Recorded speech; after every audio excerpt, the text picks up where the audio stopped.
Welcome, I'm Richard D. Hall and I'm here in Portugal, Praia de Luz.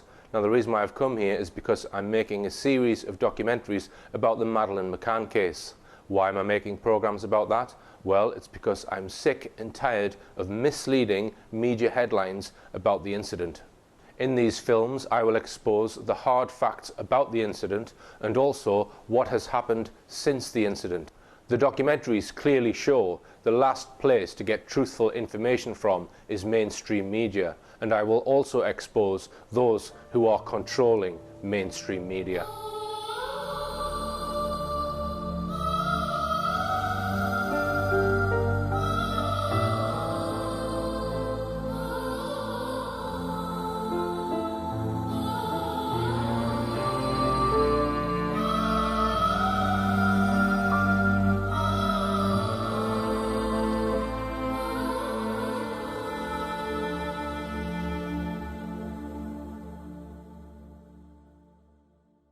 In our first two shows, we've examined some of the key statements made by the McCanns and their friends about what they insist was the abduction of Madeline. We saw how there were numerous changes of story and outright contradictions. And we saw how the stories surrounding what was supposed to be the last time Madeline was seen by anyone other than the McCanns, namely their close friend David Payne, was riddled with a series of clear contradictions. The accounts of this supposed visit, when Dr. Payne claimed to have seen all three children dressed in white pyjamas and looking angelic, were so at odds with each other that anyone would have had good reason to doubt whether this visit ever took place at all. We referred to the report of Police Inspector Tavares de Almeida, who at the time the McCanns were pulled in for questioning filed a detailed report giving numerous reasons why the police were sure that Madeline had died in the McCanns' apartment and that therefore they must have hidden her body. And then finally we examined the convincing evidence provided by one of the world's top dog handlers, Martin Grime, and his two cadaver dogs, Eddie and Keeler, who alerted to the scent of a corpse in 11 places and to blood at some of those locations. We then saw how the McCanns struggled in all sorts of convoluted ways to try and explain why the dogs alerted to the smell of human cadaver and blood. Now it's time to throw light on a matter that's never been covered before on any film, TV documentary or YouTube video, nor in any newspaper articles, for the simple reason that this subject is too hot for others to handle. For the first time on film, we're going to take you right behind the scenes and expose what has really gone on in the private investigations mounted by the McCanns. You'll be able to judge for yourselves whether this much trumpeted and expensive private investigation was ever about a wholehearted search for Madeline, or whether this operation might have had a wholly different purpose. But before we go to the extraordinary details of what the McCanns' private investigators were really doing, how was it all funded? Most of it, from what we have been told, was in fact funded by you, the great British public. Just 13 days after Madeline was reported missing, and at a time when she could have been found at any time, the McCanns launched a fund, which was officially called Madeline's Fund, leaving no stone unturned. Let's now take a little look at how and why this fund was set up in the first place. Exactly when it was that the McCanns thought of setting up a fund to find Madeline is not really certain. In her book, Madeline, Kate McCann explains it like this. On page 120, she says, Jerry had set himself the challenge to leave no stone unturned. There were so many people who desperately wanted to help. Jerry's call to arms spurred them into action. Then she says, Jerry McCann's sister, teacher Philomena McCann, sent a chain mail around the world asking every recipient to help find our little girl, followed by her claim that this led to a first conversation between Philomena and Callum McRae, a former pupil of hers and an IT whiz kid, about establishing a website for Madeline. 4 pages on in her book, Kate introduces the shadowy group called the International Family Law Group. They appeared to consist of just a barrister who didn't give his name to the McCanns and a paralegal. Later, a third shadowy figure joined them from an organisation called Control Risks Group, who said, "Just call me Hugh." The barrister had apparently offered the McCanns help immediately he heard the news about Madeline going missing. It was on Friday the 11th of May, barely a week after Madeline had been reported missing, that these two men of mystery, the barrister and the paralegal, flew out to Praia de Luz. No one knows who paid for this visit, so we are invited by the McCanns to believe that this was the selfless act of a good Samaritan. However, on page 125, Kate McCann does tell us a little more about this third figure. It transpired that he was a former intelligence officer, now a kidnap negotiator and counsellor. She then explains why the fund for Madeline was set up. We had discussed the offers of help that were pouring in, including many financial pledges. One of Jerry's colleagues said his staff want to make a donation, but didn't know how or where to deposit it. The IFLG told us we needed to set up a fighting fund. They would devise the objectives of the fund and instruct a leading charity law firm, Bates, Wells and Braithwaite, to draw up articles of association. According to this account then, this fund for Madeline was all somebody else's idea and recommendation. And so it was that just days later the organisation Madeline's Fund, Leaving No Stone Unturned, was founded, and the McCanns began collecting what turned out to be millions of pounds, donated mostly by the ever-willing and generous great British public. In a moment we are going to examine how all that money has been spent, or perhaps, as I'll show, frittered away. It's important to emphasise that Madeline's Fund is not a charity, although many people think that it is. It is in fact a private company, set up as a trust. And importantly, it is controlled by the McCanns and members of their family. The current directors of Madeline's Fund are Jerry McCann, Kate McCann, Brian Kennedy, uncle of Kate McCann, Edward Smethurst, the McCanns' coordinating lawyer and a top Freemason, John Corner, close family friend of the McCanns and Madeline's godfather, and Michael Linnett, family friend and accountant, member of a secretive Catholic Masonic society, the Catenians. What was the original purpose of this fund, though? The honest answer is that it was intended to be a fighting fund to meet legal expenses. In other words, from the get-go it was intended to provide funds for the defence of the McCanns. Just 10 days after Madeline had been allegedly abducted, and could still have been found alive, why would the McCanns be thinking of needing a legal fighting fund? It was a relative of theirs in the same village, Kate McCann's uncle, Brian Kennedy, who gave the game away in a TV interview in the village. But I'm joined now by Madeline's great-uncle, Brian Kennedy, and he's going to tell us about the Fighting Fund. What's been the public's response to it, Brian?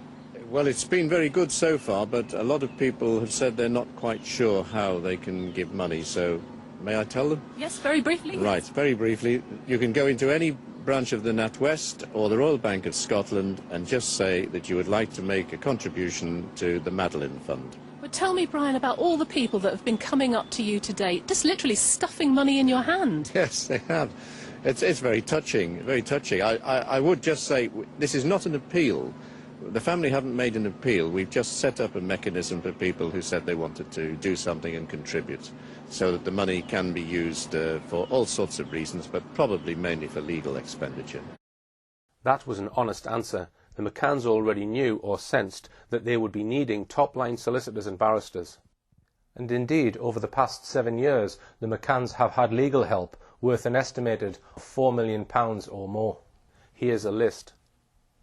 They have spent 5 years trying to claim £1 million damages from Dr. Conchalo Amaral, the coordinator of the initial investigation into Madeline's disappearance, and attempting to ban his book, The Truth About a Lie. They spent nearly £400,000 silencing retired solicitor Tony Bennett with a libel action after he wrote 2 books on the case. And they've spent a small fortune on legal advice from a series of top solicitors and barristers who have advised them in relation to their having formally been declared suspects in the disappearance of their own daughter and the risks of being extradited to Portugal to face charges. But very soon the message was changed. The fund was not to be used for legal expenses, apparently.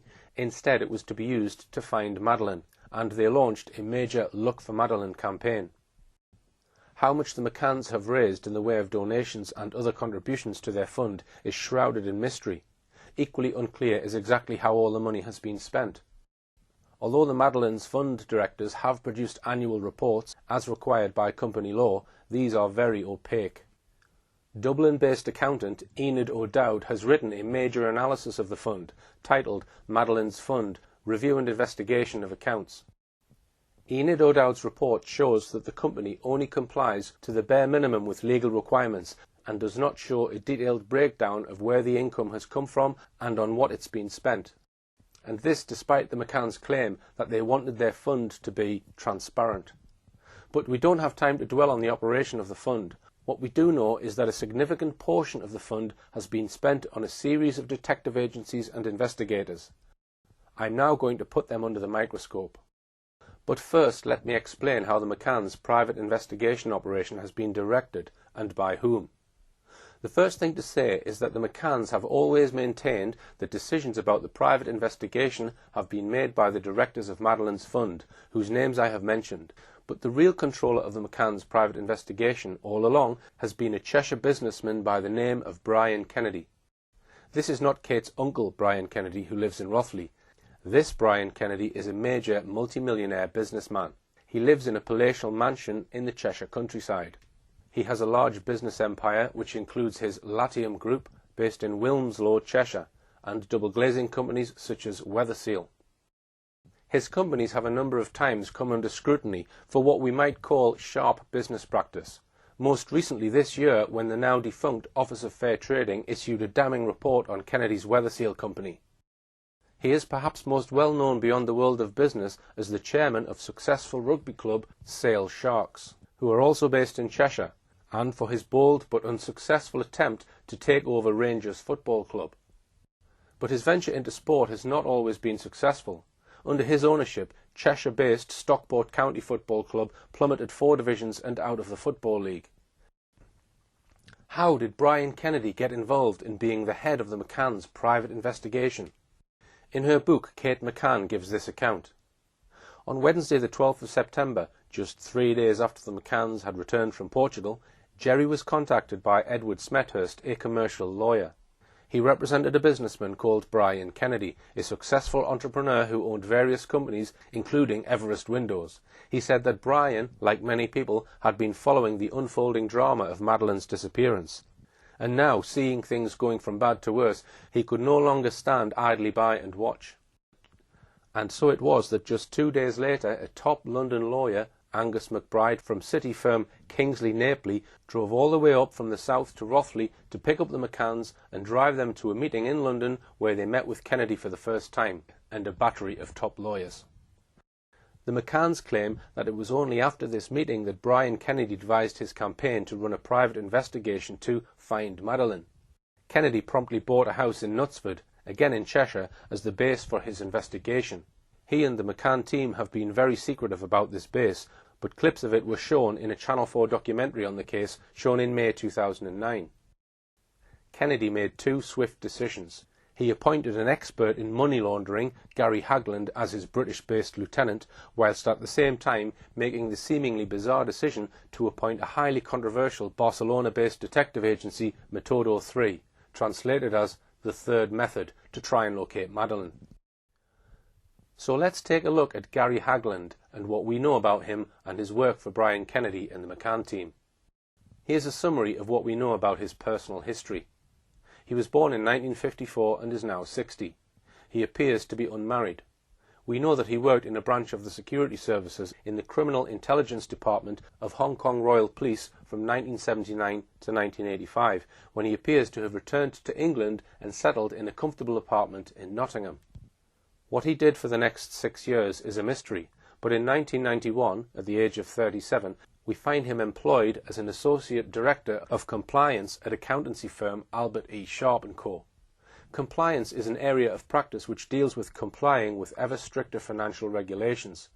For him to have become a compliance director, Hagland would have had to have been familiar with all the up-to-date financing and banking regulations, including knowing all about the various scams and schemes associated with money laundering, a major part of the modus operandi of drug lords and other major criminals. In 1993, he published an article, also covering money laundering, in the Journal of Financial Regulation and Compliance, titled Effective Compliance versus Regulatory Gestation. Clearly, he was very much an acknowledged expert in money laundering by this time. During the 1990s, he suddenly becomes the director of a number of companies whose precise purpose is obscure. And then in 1999, we find an article about him in a journal called Money Laundering Bulletin. 2 years later, in 2001, we find an article about him in the Financial Times Director magazine, where he is described as follows. Gary Hagland is a consultant with law firm Rag & Co, advising clients on the active management of compliance risks, including money laundering. Mr. Hagland paints a broad picture of the type of non-financial services businesses that may well be targets for the money launderer. According to Mr. Hagland, a problem for companies in complying with anti-money laundering activities is that their prevailing culture and ethos does not lend itself readily to accommodate scepticism about prospective customers. Rather, the opposite is likely to be the case. To tackle the possible threat of being unwitting accomplices to a money laundering scheme, the challenge for non-financial businesses is to change their mindset, their core attitudes. The reputational focus of most businesses is clearly not on money laundering, says Mr. Hagland. The risks associated with money laundering are clear enough. Money laundering is a criminal offence. Any individual caught helping to process the proceeds of crime faces a lengthy sentence. Companies which stand accused of assisting with money laundering operations also risk substantial damage to their reputations. But how can you tell a money launderer? Money launderers are extremely well funded, well advised, and make use of technically elaborate and sophisticated schemes to cover their tracks. We are left in no doubt at all. Gary Hagland is a sought-after man because of his experience in one thing in particular: money laundering.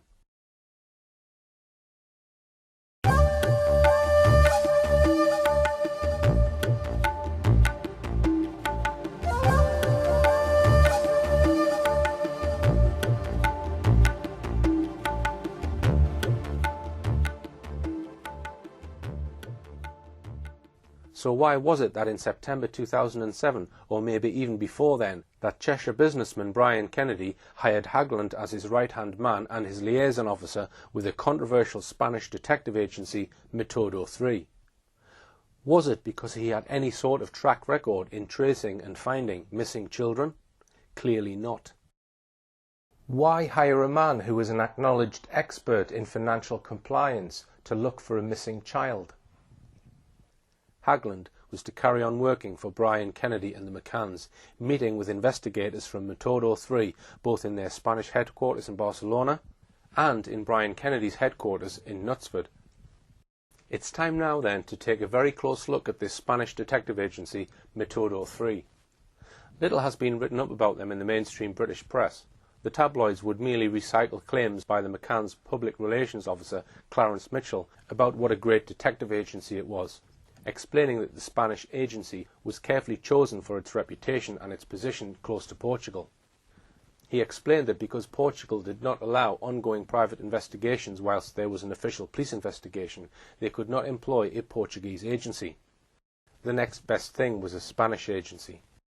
When the broadsheet papers attempted more in-depth articles about Metodo 3, however, they were much more sceptical. A good example was one by Christine Toomey in the Times. She visited Metodo 3 in February 2008 and was seriously unimpressed by what she saw. Her article was titled, "Madeline McCann and Metodo 3, Private Eyes, Public Lies." In the autumn of 2007, Metodo boss Francisco Marco claimed that "we believe she is in an area not far from the Iberian Peninsula and North Africa," adding, "we have proof of her movements after her kidnap, and we know she was alive the day after her disappearance. I talk of certainties because we know which group may have her or could have kidnapped her to sell her on. I cannot say who she is with because we are putting together conclusive proof that we can present to authorities."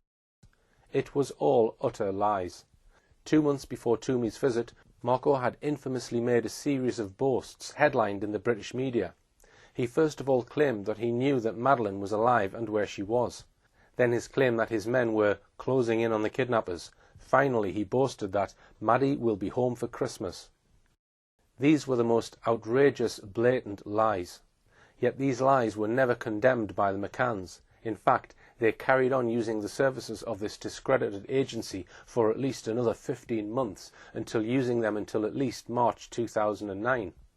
In her article, Christine Toomey noted that on the very day Mr. Marco bragged about Madeline McCann being home by Christmas, Metodo 3 moved from a cramped premises above a grocer's shop specialising in sausages in Barcelona's commercial district to a multi-million-pound suite of offices in a grand villa on one of the city's most prestigious boulevards.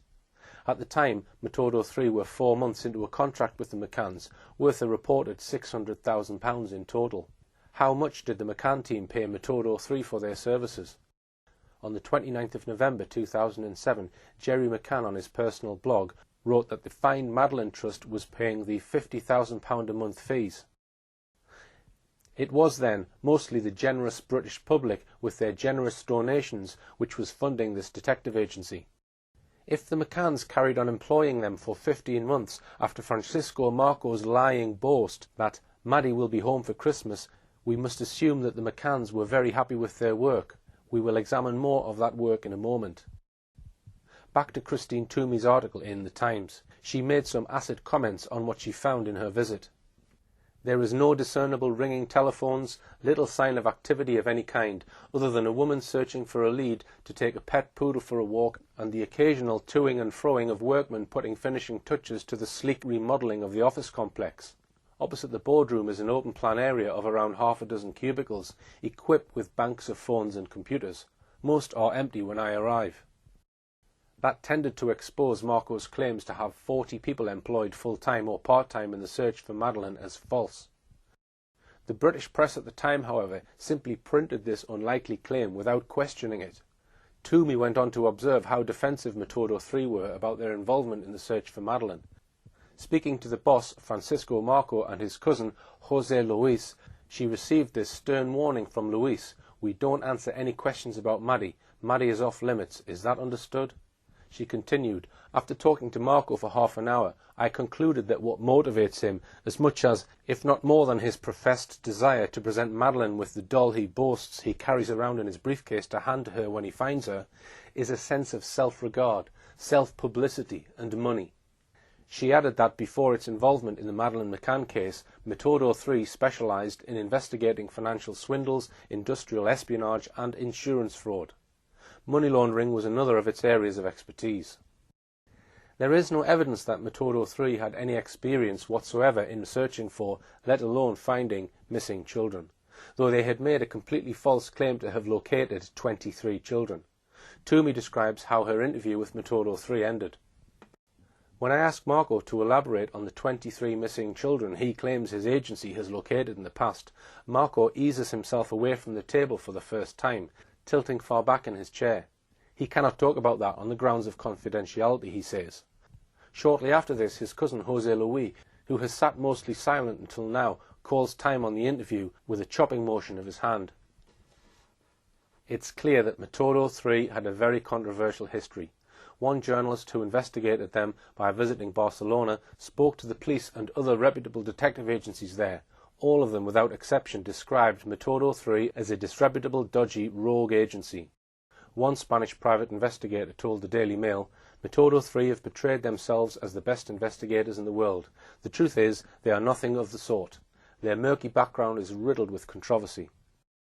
Why would the McCanns choose the most disreputable private investigation agency going in Barcelona? Metodo 3's boss, Francisco Marco, was described by leading Portuguese criminologist Mr. Moita Flores as a crook, and indeed last year Marco was arrested and charged with spying on a leading Spanish politician by illegally recording her private conversations in a restaurant. It caused a major scandal in Spain. Also arrested with him was his colleague Julian Peribinez, one of Metodo 3's men most involved in the Madeline McCann case. He soon admitted his guilt, having confessed to planting illegal bugging devices in the restaurant. When spotted by TV cameras walking side by side with the McCann team's private investigation head Brian Kennedy and Pride of Luz, he was keen to avoid them. Many of the Metodo 3 detectives were once arrested in a phone-tapping scandal linked to leading politicians and businessmen. 5 senior members of Metodo 3, including Francisco Marco, were held in 1995 amid claims of industrial and political espionage, with Marco's mother, Martina Fernando Lado, 57, who founded the agency in 1985, being led away in handcuffs. She was arrested as she handed a client a cassette containing an allegedly illegally phone-tapped conversation. At the same time, police raided Metodo 3's Barcelona offices, seizing handguns, ammunition, listening equipment, cassettes and transcripts of illegally taped phone calls. Subsequently, Mrs. Lado was found to have made phone calls offering a telephone tapping service for a fee of around £20,000. Mrs. Lero's husband, Francisco Marco Poilo, and Marco's brother, Francisco Gabriel Fernandez Lado, were also arrested. Also, Sergio San Celestino, an employee of Spanish telephone company Telefonica, was suspected of illegal phone tapping and was proved to have close links with employees of Metodo 3. Amazingly, the prosecution of Metodo 3 was inexplicably dropped. None of them were convicted at that time for their alleged illegal phone tapping and firearms crimes. Not long after Christmas 2007, the McCann team nearly suffered another major embarrassment when their lead investigator on the Madeline McCann case, Antonio Gimenez Razo, once described as Metodo 3's detective in charge of special operations, was arrested on serious criminal charges. They only escaped embarrassment by some clever spinning of their chief public relations officer, Clarence Mitchell. Antonio Gimenez Razo was soon afterwards charged, along with his twin brother, with stealing 400 kilograms of cocaine, nearly half a ton, from an illegal shipment of 1,500 kilograms said to have been worth £25 million on a ship coming from Venezuela. He was also charged with breach of trust, misconduct in a public office, that is, corruption of public officials, and illicit criminal association. The alleged offence occurred in December 2004 and involved what a court was later to describe as an exceptionally violent and ruthless criminal gang involving at least 27 individuals. It emerged that Gimenez Razo had until December 2004 worked as a chief inspector in the Drugs and Organised Crime Unit for the Barcelona Regional Police. He had left the police under mysterious circumstances just when an internal investigation was looking into how those 400 kilos of cocaine had disappeared. He then went to work for the controversial Metodo 3 detective agency in August 2005, joining the McCann's team's private investigation 2 years later. He spent the next 4 years in jail, remanded in custody. After a long process of investigation, during which the criminal gang tried various means, including making violent threats to the prosecutor to disrupt the matter coming to trial, and then try to wreck the trial itself, Gimenez Razo was lucky to escape without punishment, as his active participation in the work of the gang could not be proved.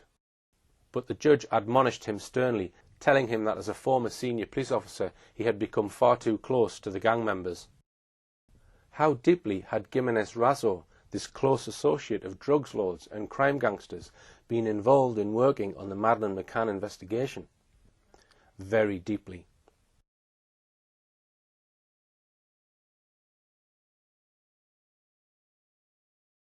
It has now become clear that an early suggestion of the McCanns was to suggest to the world that Madeline had been stolen to order by a wealthy North African family and was probably in Morocco.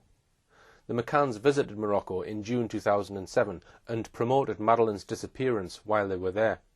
A number of people visiting Morocco claimed to have seen Madeline, but that was at a time when the media frenzy was at its height and Madeline was being seen here, there and everywhere. Once Brian Kennedy was made the operational head of the McCann's private investigation and he had appointed Gary Hagland as his liaison man with Metodo 3, the two men lost no time in working out a detailed plan which focused on promoting the notion that Madeline was most likely in Morocco. Hagland was sent to London to discuss the Moroccan project with a former MI6 colleague who worked on the Foreign Office's Moroccan desk. A huge boost to what we might term the McCann's Moroccan project came when there was a burst of media speculation in late September 2007 about whether a white girl being carried on the back of a Moroccan peasant woman could be Madeline McCann. As it turned out, the girl, Bushra Bashina, was proved just days later to be a Moroccan girl being carried by her mother. How the photograph of her came to be taken and how the McCanns came to get it before it got to the police remains, like so much else, a deep mystery. It was clearly the McCann team who briefed the press and gave the media the photograph in question. Here is how Kate McCann explains it all in her book. On the 25th of September, we heard that a little blonde girl resembling Madeline had been spotted with a group of Moroccan peasants. We received a photograph. She doesn't explain who took it, nor how it got to them. She goes on to say that the child looked too young to be Madeline, adding that the picture was too grainy for us to be absolutely sure. The day the photograph appeared in all the British press, 25th of September, as Kate says, a contingent of the press pack jumped on planes to Morocco to try to track down Madeline. She then explains that Brian Kennedy called us later that evening to ask if we would like him to fly out to Morocco to find out for certain. Kate says they were not sure this was necessary or wise, but she says off went Brian on his plane, his own private jet, to northern Morocco. It sounds as if this was just a spur-of-the-moment decision by a genuine man just wanting to do all he could to find Madeline. However, what Kate McCann appears to omit in her book is that this was no snap decision by Brian Kennedy. It seems he may have pre-arranged to meet Metodo 3's man in Morocco, Antonio Gimenez Razo. The plane flight to Morocco may have been arranged a week or two in advance. The publicity about Bushra Bashina simply appears to have coincided with his pre-planned visit. Antonio Gimenez Razo, a Spaniard, was the McCann team's main man in Morocco, also a Spanish-speaking country. This would enable him to work on the ground in Morocco and converse easily with those he wanted to speak to. The stated purpose of Gimenez Razo being based in Morocco that autumn was simply to find Madeline. But let's now examine his actual actions. One of his key roles appears to have been simply to look for any witnesses who were prepared to say they might have seen Madeline alive. There were reports that Gimenez Razo and other Metodo 3 detectives were going around Morocco offering ready cash to anybody who would say that they had seen Madeline. This was dramatically confirmed by a newspaper report stating that the Moroccan government had taken the highly unusual step of expelling a man who had been visiting hotels and garages in various parts of Morocco, offering people money if they could claim to have seen a girl looking like Madeline. The report did not name the man or his nationality, but it could well have been Gimenez Razo. After this, we suddenly find Antonio Gimenez Razo and his boss, Francisco Marco, turning up at the Portimao police station, which was the headquarters of the official investigation in Portugal. They were there to talk to the Portuguese police. This was on the 13th of November 2007, and with them for this most important meeting was the man directing the McCann's private investigation, Cheshire multimillionaire Brian Kennedy. So what was this meeting between the Portuguese police and the McCann's private detective all about? It had come about with the help of Gimenez Razo. He had used his various connections with the police in Barcelona to get the Barcelona police chief to ring his opposite number in Portugal and ask for a meeting. He said that Metodo 3 had vital evidence about who might have taken Madeline. The meeting was duly arranged, and Brian Kennedy jetted in from Cheshire to meet 3 Portuguese police officers. The Metodo 3 men had flown several hundred miles to attend this meeting. Kennedy flew some 1,500 miles. They must have considered it worth it. There, the 3 men wove elaborate and believable tales about 3 possible suspects. The Portuguese police took notes. They followed up what may have seemed promising leads to them. None of them came to anything. The only purpose they served, in fact, was to waste valuable police time. We have established, then, that Gimenez Razo spent 4 years in prison, remanded in custody for offences connected with his associations with members of a violent criminal gang. We have established that the McCann team not only employed him, but that he was the leading detective used by the McCanns. When Gimenez Razo was arrested in February 2008, the press immediately pointed out that he was one of the McCann's private detectives. How did the McCann team react? They denied it outright. Their spokesman, Clarence Mitchell, said, "He is not one of our team." It was an outright, outrageous lie, as we've just shown. That wasn't the only meeting that Brian Kennedy had that day, however. Let's have a quick look at the other meeting he had that evening. His meeting was at a villa near Praia de Luz called Sal Salito.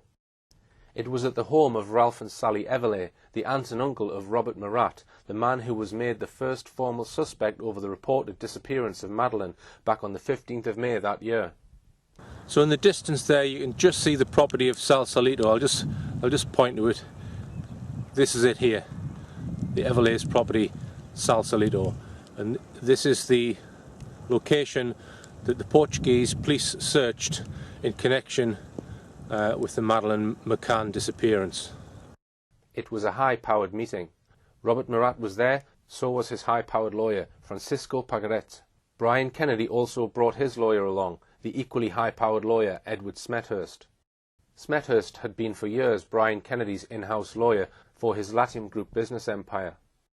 He had also been appointed, allegedly at a meeting on the 14th of September in London, as the coordinating solicitor for Kate and Jerry McCann. In addition, he was a top Freemason. He is a senior Freemason in the East Lancashire Masonic Province, and is also called Past Worshipful Master of his lodge. Smethurst had been fully involved in the Masonic movement since his teens, after his father died suddenly in a mysterious fire. His mentor in the lodge was the former head of legal services at British Nuclear Fuels Limited, Alvin Shuttleworth.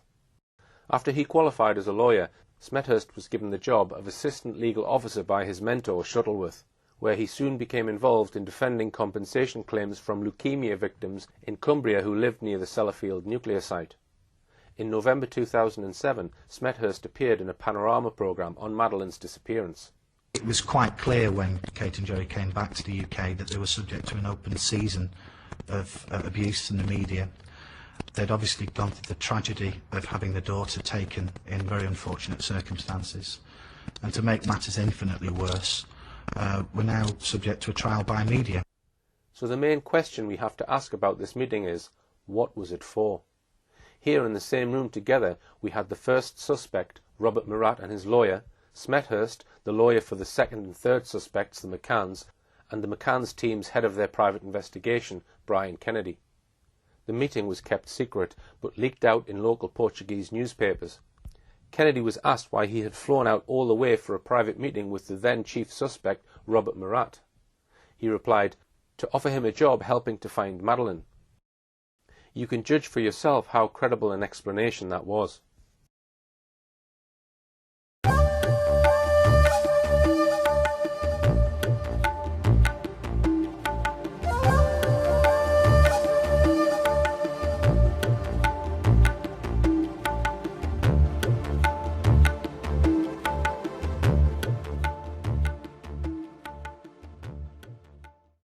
But we must now move on to examine the role of Antonio Gimenez Razo and his boss, Francisco Marco, in another very bizarre and disturbing set of events.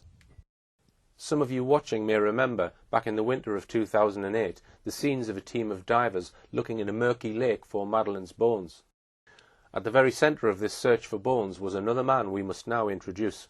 Also part of the Metodo 3 setup, a lawyer called Marcos Aragao Correa. He was a young lawyer in his early 30s who hailed from the island of Madeira. When the story first broke in late 2008, he presented himself as a good Samaritan type bloke who dipped into his own pocket to fund this search, based, he said, on information received. So what was this information received? He told an extraordinary story.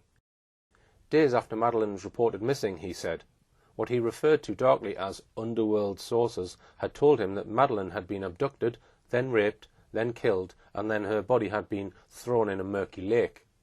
He said he had told Portuguese police about his information, but they had ignored him. He had then set about working out where this murky lake was, and, using clues received in a vision or a dream, he had got out some maps, toured the area, visited several lakes, and decided that Madeline's body must be in the Arada Dam. There was a tower by the side of the lake. He had reasoned that if, as he had been told, Madeline had been thrown in the lake, she must have been thrown in from the tower. Accordingly, he instructed his divers to search just the part of the lake that was near the tower. He, or others, had made sure the media and press were there to record the event, and Britain's mainstream media, as usual, lapped up and uncritically recycled the story as gospel. There was only one problem with the story. It was utter bilge. Total lies from start to finish. In the end, Marcos Correa was forced, under the pressure of relentless questioning from the media, to admit that he had told everybody a pack of lies. He said he would now tell the truth. The new story ran as follows. 2 days after Madeline was reported missing, he went to his first ever spiritualist church meeting. He went home and then had a vision of a huge powerful man strangling a blonde girl about Madeline's age. Later, he says, he heard about the disappearance of Madeline McCann and linked his vision with her disappearance, and that is how he became interested in her. Later, another vision of a murky lake came to him, and that, again with the aid of maps, led him to the search of the Arada Dam. Unfortunately for Marcos Correa's credibility, that story also crumbled under pressure, and he had to admit that that one was false as well. To return to the searches of the dam, there were two, one in late January and early February, and another week-long search in March. In each case, a team of British divers was used. Once again, Marcos Correa, under pressure, admitted that another part of his original story was also a lie. He was not in fact a good Samaritan after all. He had been paid by Metodo 3 to carry out these searches of the dam. And of course Metodo 3 was being employed by Brian Kennedy on behalf of the McCann team. So in searching this dam, who was this man really working for? Quite plainly, he was working for the McCanns. And as most of the money for employing Metodo 3 was coming from the generosity of the British public, it was our donations that were funding this search. He first of all said that he had paid for these searches of the dam out of his own pocket. In the event there was much media coverage of both the searches. An item of clothing was found which it was said could be Madeline's. It wasn't. Then a bag of bones was found, which it was claimed could be Madeline's. They were ostentatiously passed to the Portuguese police. They weren't Madeline's bones. They were animal bones. Eventually the searches were called off. But now we come to a still more sinister part of this story, and that is that this search of the Arada Dam was planned at least 7 weeks before it happened.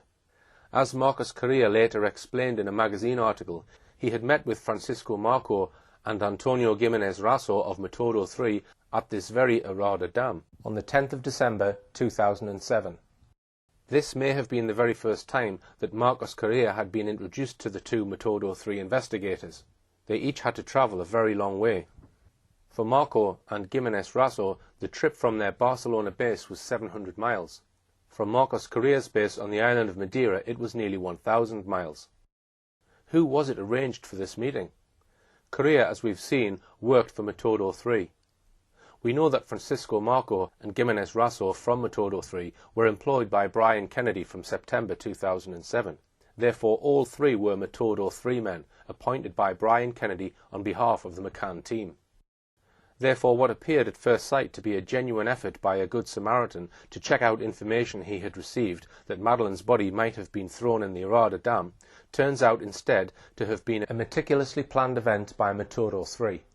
And in funding this search, with the help of donations from the British public, they were relying, we now find out, on a man who lied through his teeth not once, but twice, about how he came to be interested in what really happened to Madeline. The more you peer into the events and people behind this search for bones in the Arada Dam, the more it has every appearance of being just a plain stunt designed to grab front-page coverage in the British press. We have to ask, why did the McCanns do this? What was the whole purpose of this exercise? Why did 3 people employed by the McCanns travel a total of thousands of miles to meet at the dam in December 2007? And why, when news of the search broke in late January, were the British public not informed about the lead-up to this search?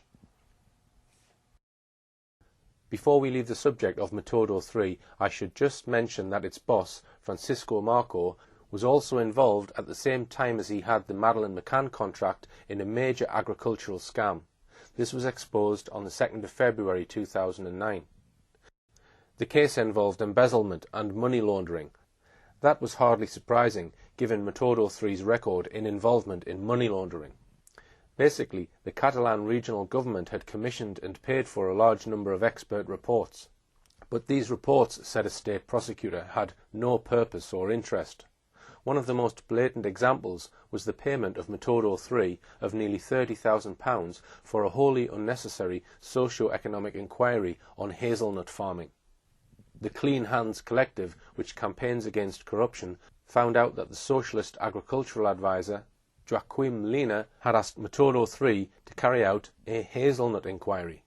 But Metodo 3's report was found to be merely a cut-and-paste job from an internet report on the hazelnut industry in a regional magazine, El Confidencial.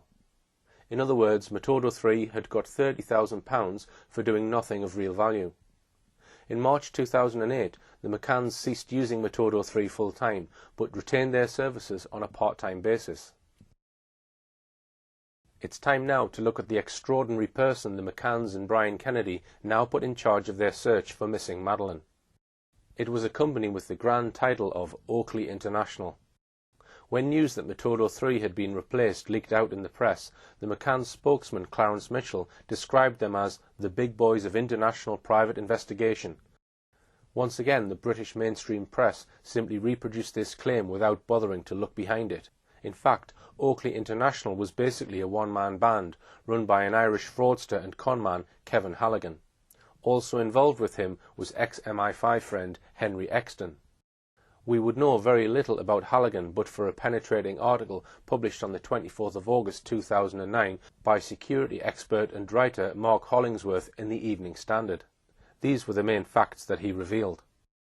Brian Kennedy and the men he employed, such as Metodo 3 employees we've looked at, scared off witnesses, talking to them so aggressively that some of them later refused to talk to the police, wasted funds and raised false hopes.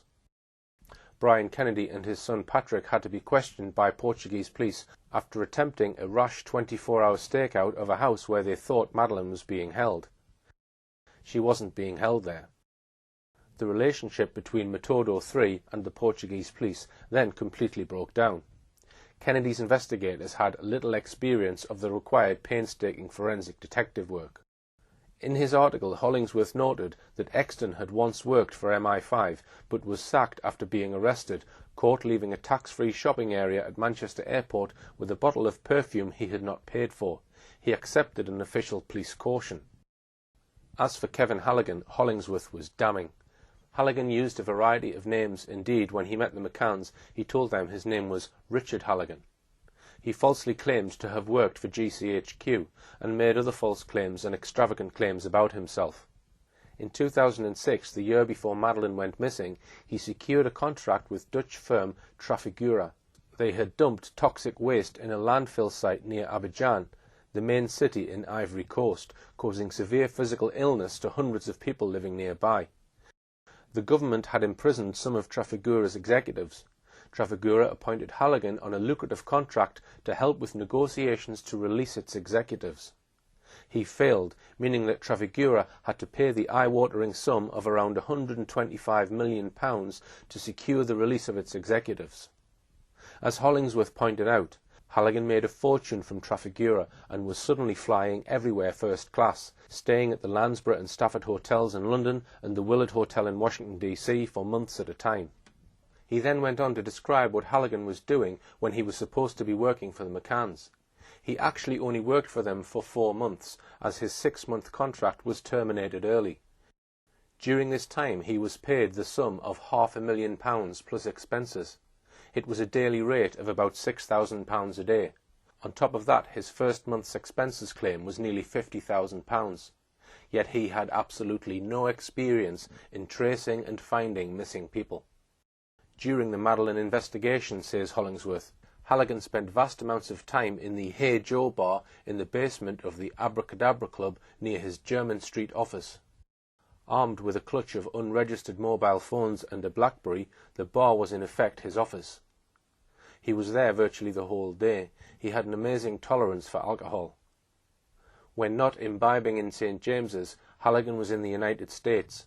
On the 15th of August 2008, at the height of the McCann investigation crisis, he persuaded Andrea Hollis, a former US Drug Enforcement Agency official, to write out an $80,000 check to Oakley in return for a 10% shareholding. The money was then transferred into the private accounts of Halligan and his girlfriend, Shirin Trakitis, to finance a holiday in Italy. Halligan later faced a $6 million lawsuit in Virginia concerning an allegation that he repeatedly and systematically depleted funds from Oakley's bank accounts for inappropriate personal expenses. He faced a further £1.4 million damages claim from Mark Aspinall, a lawyer who had worked closely with him. He had invested £500,000 with Halligan's Oakley International Company and lost the lot. Hollingsworth added that numerous employees, specialist consultants and contractors hired by Halligan had not been paid, adding that some of them now face financial ruin. Hollingsworth concluded his article by telling us that Halligan was now on the run from his numerous creditors and various law enforcers. It was in October 2009 that a sharp-eyed lady recognised Halligan's face from a photograph in the press. He had been spotted staying at the £700 a night Oxford Hotel with his then-girlfriend. The police bundled him into a van and put him in Belmarsh top security prison. He fought extradition for 3 years, finally being removed to the US, where he pleaded guilty to serious fraud offences. He served a total of 4 years in prison. Once again, we must ask, why did the McCann team turn to an out-and-out fraudster like Kevin Halligan, who had no ability or experience in tracing missing people? The McCann team had on board the McCanns themselves, both doctors, one of the country's most experienced PR experts, Clarence Mitchell, Brian Kennedy, a multi-millionaire businessman, and his commercial lawyer, top Freemason Edward Smethurst. How could the McCanns spend well over £500,000 raised from the caring British public on this man? As one might expect, Kate McCann in her book glosses over this appalling episode, portraying themselves as naive. She wrote, "The first and second phases of the contract, April to July, ran fairly smoothly. Oakley had put in place systems to gather, collate, prioritise and follow up information coming in. There is little doubt at that stage progress was being made. But that simply wasn't true. Halligan achieved nothing.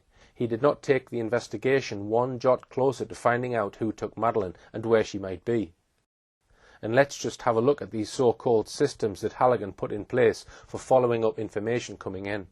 One of these was Halligan's hiring of a company in Virginia in the US to follow up calls to the much-trumpeted investigation hotline promoted by the McCanns. This was a telephone number published on the McCanns' website, Find Madeline, which had the strapline, "Pick up the phone and bring Madeline home." Its director, Johann Selle, however, told the Mail on Sunday that neither the McCann team nor Kevin Halligan nor anyone else had followed up a single call made to the so-called hotline.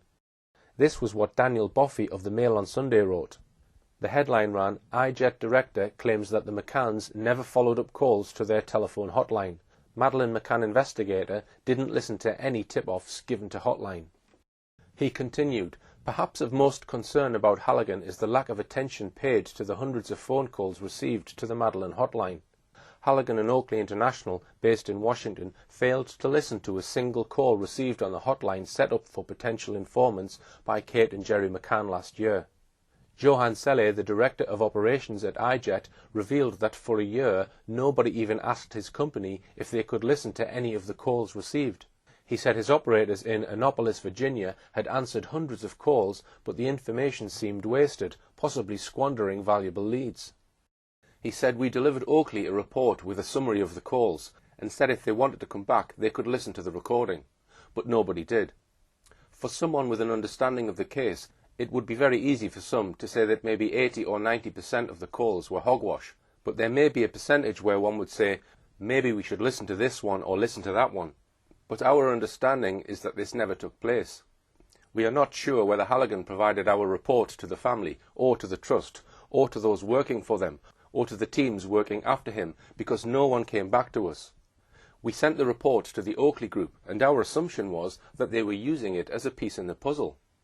But it appears that wasn't the case. The firm says it was not paid for its services by either Halligan or Oakley International. Time after time the McCanns begged the public to make that one phone call. Help us find the key that will unlock this puzzle. Help us find the missing piece of the jigsaw, and so on. It seems from what Selle told the Mail on Sunday that the hotline was bogus. All you could ever do on the McCanns' investigation line was leave a message. Nobody ever got an answer. That would be one thing, but Mr. Selle's evidence suggests that by the spring of 2008, the hotline was a complete sham. The Mail on Sunday article also gave further shocking particulars about what Kevin Halligan was actually doing whilst he was supposed to be looking for Madeline. Here is more from Daniel Boffey's article. Halligan squandered more than £500,000. In just 1 month, for example, he spent more than £3,000 just on dining out with his girlfriend. In fact, whilst supposedly working to find Madeline, he launched an extraordinary spending spree on hotels, restaurants and luxury goods. In his first 2 months as lead investigator in the search for Madeline, Halligan spent £7,000 on a personal chauffeur. Later, on a short trip to New York with a girlfriend, he lavished $1,600 on Salvatore Ferragamo leather goods, £5,500 on handbags, £500 on an Italian meal, £150 on a pair of designer glasses, and £900 on a 3-night stay at a 5-star Renaissance hotel. Already the owner of a £1.5 million mansion, he also paid out during this time more than £50,000 on plumbing and mosaic tiling for his house in Great Falls, Virginia. He spoke of extravagant schemes he was developing to catch the abductor.